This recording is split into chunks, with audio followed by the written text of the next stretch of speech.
Luxembourg, one of the first, if not the first countries I visited as President of the European Parliament. I did so because located at the very heart of Europe and with such a multicultural and multilingual landscape, your country perfectly represents the diversity and openness that we as Europeans are so proud of.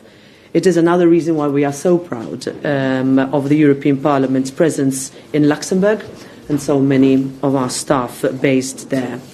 Today we discussed Russia's invasion of Ukraine and the support of the European Union. Luxembourg was, together with the European Parliament, one of the first member states supporting the granting of candidate status to Ukraine. And I know that integration plays a crucial role for Luxembourg, which you have once again showcased in these difficult times. Luxembourg has welcomed more than 5,000 Ukrainians who are now living under provisional protection in your country. And when we talk about support, about unity and values, you are showing that there are no big or small countries. Solidarity does not depend on size or population. It just depends on the will of those who are ready to stand up for the foundations that underpin our EU project. We also spoke about the need to engage young people, to help them recapture the sense of hope and belief in Europe. We underlined the need to build trust of our Union, of this Parliament, to keep listening, to keep explaining, and crucially, to keep delivering for Europe and for our democracies. And for this, we need people to engage, to speak up, to debate, to vote. So, dear Prime Minister Bettel, thank you very much, or as you would say in Luxembourg, Vilmort merci, for your vision and for your commitment for the EU and with Ukraine. The floor is yours. Grazie, like you would say in Malta. So I really want to thank you, dear Roberta, President of the European Parliament, for this invitation. And if I'm right, it's the third time now in 5 years that I'm invited to have a speech here in this distinguished assembly. And last time I was here to make a speech was for the anniversary of the Parliamentary Assembly. And for me, this assembly is a strong stance on the protection of the rule of law, of the protection of minorities, on fundamental rights, and always to remind leaders very often about this backbone of the European Union. And I know, and I want to excuse officially to my team, they prepared a whole speech about the anniversary, and you just showed me, to explain, you showed a video with Simone Veil for this anniversary. And for me, to see Simone Veil in this assembly is what is Europe. A woman, she was deported, she was in a concentration camp because she was Jewish, she was tattooed with a number. She did, during a political career, enormous steps for women's rights. And she was sitting here, she was the first elected president, it was a woman. So this is for me Europe, and because of that I was not able to read a text about technical and assembly and people. But I just wanted to speak about this backbone and this right. So for me a parliament is always, in all the countries, and it has to be, even if for some politicians they don't like it, it's the epicenter of democracy. It is where where elected people are there, and we have to respect, we have to exchange, and we need to speak. And we saw that through the European Union, we forget sometimes, for me, the European Union, the problem that we have, it's that we need this piqûre of rappel of what brings us Europe. When I see the pandemic, we thought that it was normal that we got the vaccines. But believe me, if it would have been the normal market and not the European Commission, some countries would have been able to buy easily vaccines when others wouldn't have been able to buy them. I don't want to say that even in a provocative way, that maybe some countries where vaccines would have been produced would have put a ban to export vaccines. And through the European Commission, through Europe, we were able to deliver the same day the vaccines in 27 countries. That I did an Erasmus program. This is also Europe. I did in Panipestimos Aristoteliou Saloniki. That's all my Greek. The fact is, but I realized what is not Europe. When you have neighbors, where you had to clean your car, where you had to pay a fee to get in other countries to clean the car, when borders were closed, where military were standing. This is what I lived during my students' time. And coming from Luxembourg, where usually we call it Zuftchen or Sterpenisch, which are at the period when you took a train tickets to the borders, young people don't even know that there were borders. Young generations, they just know the euros. Remind your phone when you were traveling. Usually when you just open your phone, you got the message, your data is full. No money left. No more. And Europe brought us so many things, and usually we forgot. And that was the strength of the European Union, is our unity. We showed it with the vaccines. We showed it with Ukraine. We show it that together we are stronger when we are able to take common decisions and stand together. Some people would love us to be less united, because a not united Europe would be weak Europe. And united Europe is a strong Europe. And so we see that the humanitarian, military and economic weight has demonstrated in the Ukraine. The fact that we have a geopolitical, we are such an important actor. When we speak about common goals, and now for the moment, this is human, but crises push away crisis. We don't speak that much anymore about the climate crisis in some countries for the moment. It has been put in the agenda behind, which is still a main priority if we want to give a legacy to the next generation, which will be that we want at least that they have the same quality of life, this quality of life we enjoy. And we cannot say, après nous, le déluge. So it is so important to show the importance of common goals. We have celebrated the 30th anniversary also of the common market. We just complain, but without forgetting all the jobs created, all the economic growth created through the internal market.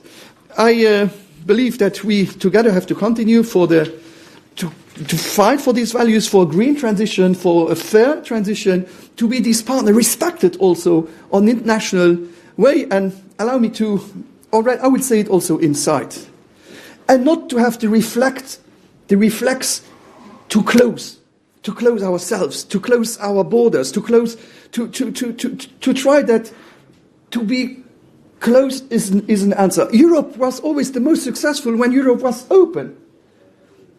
Schengen is a success. The internal market is a success, and we should not forget that being open was the success of this European Union. And for me, I'm lucky. I grew up without a war and without a wall. But in this European Union today, we have countries who live behind an iron curtain. And I would be ashamed if the answer of migration means to build new walls.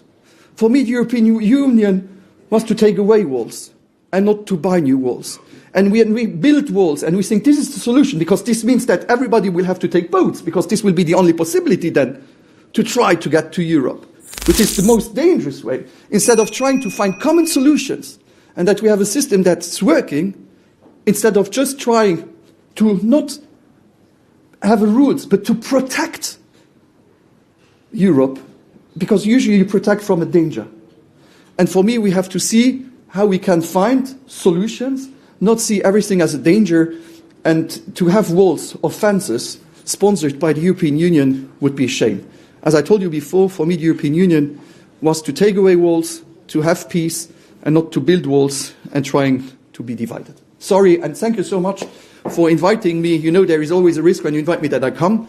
Again, you have the proof today. So next time. So next time, I hope so, because we have elections in October, so I hope that I can come again. But it's a pleasure for me to be here, because I belong to this, what we know as diversity, what we mean by being like we are, and I feel well, because I know that this is something we continue to defend.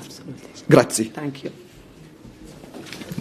A question? Yes, a question from Luxembourg. Guten Morgen, guten Mittag. I have a question that's related to Luxembourg and to the European Parliament, to the President and to the Prime Minister. Yesterday you announced new sanctions against a Luxembourgish MEP, Monica Semedo. 5 months after the committee that's in charge of complaints filed its report. What took you so long to take the decision, and why did you choose yesterday for the announcement? Well, that would be my question. First of all, I refer you to the announcement that was made in plenary. Various steps always need to be taken in sensitive cases such as this, and because, in fact, of the sensitivity of that case, that is all the comment that I can give on this matter. To the Prime Minister, you were the one actually who attracted Monica Semedo into politics almost 5 years ago. Do you regret that you have done that today? And what's your comment on the fact that she has been sanctioned for the second time? And I have a tiny little another question. Are you today also here to apply maybe for one of the top jobs of the European Union, such as maybe the President of the European Council? Should we listen to your speech also in this way? Thank you. So I will start with the second question. No, I told you before, I will be very happy if I'm invited next year again to have a speech here as a Luxembourgish Prime Minister. So I want to run for being the Prime Minister of my country. This will be in 6 months, and I hope that the voters will give me the opportunity and the honor to continue to be the Prime Minister of my country. On the first question is, I have to tell you, every act of harassment has to be punished, if it's someone I know or not. This has been done by the President of the European Parliament, and I think I have to condemn the behavior for anyone causing harassment should be condemned, but this is a decision of the European Parliament, and I respect it. But I strongly condemned harassment. I strongly, because the consequences can be disastrous. Hello, good morning. My first question is for you, Mr. Prime Minister. You have a diverse community in your country, a big Portuguese community, and they are a good example of integration. What kind of ideas do you share with your colleagues? And my second question is for you, Madam President. You are being really active since the beginning of your term and giving more focus to the European Parliament. What can the heads of governments expect for you? And you discussed that you talk about Ukraine. Did you discuss what the President of Brazil, Lula da Silva, said regarding this issue? Thank you so much.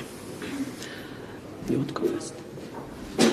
So first of all, on the second part of your question, we focused on the prominent role that Luxembourg has played in welcoming and always being a country that has, let's say, for us, Schengen is synonymous with Luxembourg. I also belong to the Erasmus generation, and it was that program that gave the possibility for a generation like mine to look at countries like Luxembourg as the model which I wanted to see for my country. I come from an island. Luxembourg is not an island, but we are countries that are extremely pro-European and ones that have always put faith in the generation that comes after us, which is why the decisions we take today will matter for who will decide to vote for this European Parliament next year and who will decide as to the direction that their countries will take. That was a part of a focus of our conversation. The activity of mine as President of this Parliament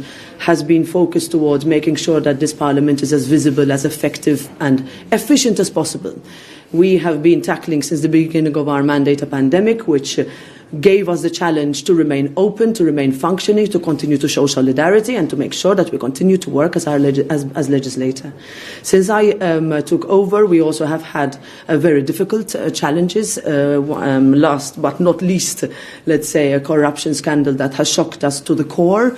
That has also given us the momentum to push for reforms that this Parliament needs, and it is those reforms that I want to lead and I would like to continue leading. Thank you. Muito obrigado. We just welcomed the President of Portugal and also the Prime Minister of Portugal to Luxembourg.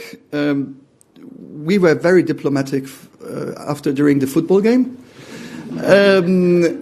The fact is, the Luxembourg wouldn't be what it is today without the Portuguese community. The Portuguese community helped to build my country.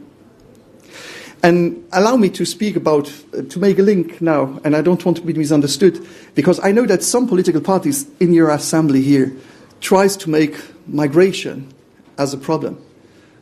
My country, a third of my country, migrated to the United States in the 19th century. Nearly everyone forgot it. Nearly everyone forgot it. And my country wouldn't be what it is today without migration. And so we did a huge campaign, and even the President and the Prime Minister came to help to support the Portuguese community to register for local elections, because we opened the local elections to everyone. If you're European citizens, you can vote for elections since the Maastricht Treaty, but we open it to everyone.